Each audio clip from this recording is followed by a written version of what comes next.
What's up guys, thank you. So there are a lot of gossips about the upcoming Apple devices, especially the accessories. So according to the new reports, Apple AirPod 2 will resemble the current AirPod design with improved performance and efficiency.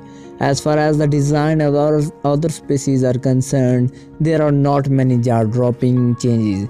It will look identical to present the Apple AirPod design.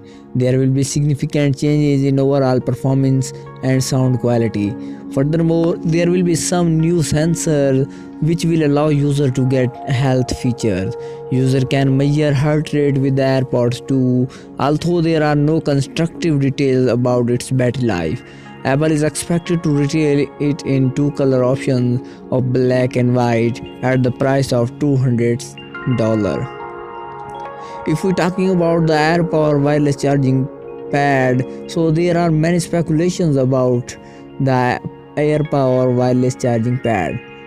According to reports, it will launch in spring alongside the AirPods 2. It is expected to be available for the price of $150. Apple is preparing to launch the wireless charging pad very soon, as they are even working on the teasers and other telemarketing materials.